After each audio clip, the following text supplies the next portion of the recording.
Shalom, igreja! Bom, no vídeo de hoje a gente vai dar continuidade à websérie sobre devocional.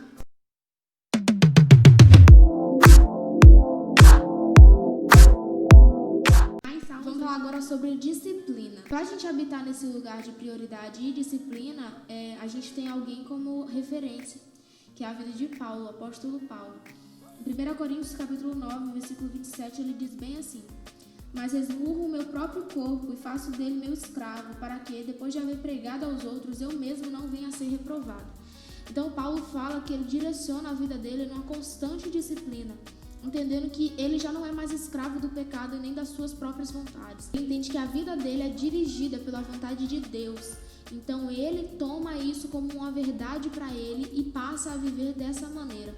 Que a gente habite nesse lugar de disciplina, de prioridade, que a gente aprenda a gerar, através disso, prazer no Senhor. Agora vamos falar sobre revelação. A gente vai ler aqui a passagem de Provérbios 25, versículo 2, que diz bem assim: a glória de Deus é ocultar certos conhecimentos, tentar desvendá-lo é a glória dos majestosos. Então a glória de Deus está em esconder as coisas, e a nossa glória é desvendar os mistérios de Deus. Então, nós precisamos entender que nós não podemos ter uma interpretação errônea da Bíblia, não podemos tirar os nossos achismos e as nossas próprias convicções.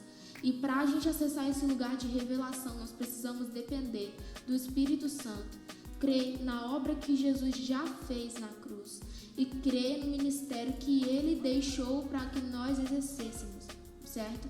Nós somos sacerdotes de Deus, temos acesso ao trono da graça, acesso à presença do Senhor. Nós temos o Espírito de Deus que habita em nós. É Ele quem sonda as profundezas de Deus e nos revela o coração de Deus. Nós temos que acessar esse lugar. Não adianta nós termos informações sobre Deus.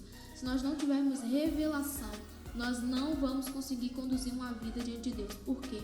Porque com informação nós só estamos gritando. Eu mesmo cheguei às minhas conclusões. Mas com revelação nós entendemos que a nossa consciência, a nossa mente, não tem o poder de nos levar ao lugar de revelação. Vou dar um exemplo.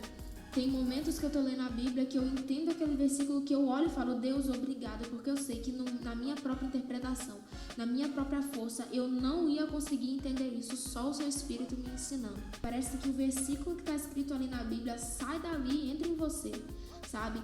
É verdadeiramente a verdade de Deus sendo escrita no seu coração. Quando o Senhor falou para o povo de Israel e deixou essa promessa para nós também: eu porei o meu Espírito em vocês e ele escreverá a minha lei na tábua do vosso coração. Em Gálatas, no capítulo 1, versículo 15, Paulo fala bem assim: todavia, Deus me separou desde o ventre da minha mãe e me chamou por sua graça, quando então foi do seu agrado revelar o seu Filho a mim. Paulo está falando: eu recebi uma revelação de quem Cristo é. Eu sei quem Jesus é, e é isso que me move, quem Jesus é. E é nesse lugar que nós precisamos habitar, nesse lugar de conhecimento de Deus, nesse lugar onde eu acesso uma revelação de quem Jesus é. Quando Pedro estava diante de Jesus, Jesus perguntou e questionou aos seus discípulos: quem estão dizendo que o Filho do Homem é? E eles começaram a dizer: dizem que é João Batista, dizem que é Elias, dizem que é mais um profeta. E aí Pedro teve uma revelação de Deus: você é o Cristo, Filho do Deus vivo. E Jesus reconheceu: tem razão, porque não foi nem carne nem sangue quem te mostrou, quem te falou isso, mas o meu Pai que está no céu te revelou.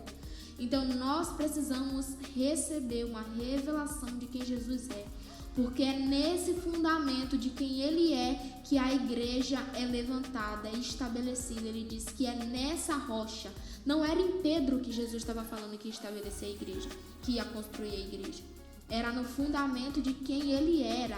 Era no próprio Cristo, no Cristo, Filho do Deus vivo, que o Senhor ia estabelecer a igreja. Pedro faria parte da construção da igreja, mas Pedro não era o lugar onde ela seria construída, mas em Jesus. Em Efésios, no capítulo 1, versículo 15, fala bem assim: por esse motivo, também eu, tendo ouvido falar da fé no Senhor Jesus Cristo, que existe entre vós, e do vosso amor fraternal para com todos os santos, não cesso de dar graça por vós, recordando-me de vós em minhas orações, para que o Deus de nosso Senhor Jesus Cristo, o Pai da glória, vos dê o espírito de sabedoria e de revelação no pleno conhecimento dele. Oro ainda para que os olhos do vosso coração sejam iluminados, para que saibais qual é a real esperança do chamado que ele vos fez, quais são as riquezas da glória da sua herança nos santos, e a incomparável grandeza do seu poder para conosco, os que cremos, conforme a atuação de sua portentosa força.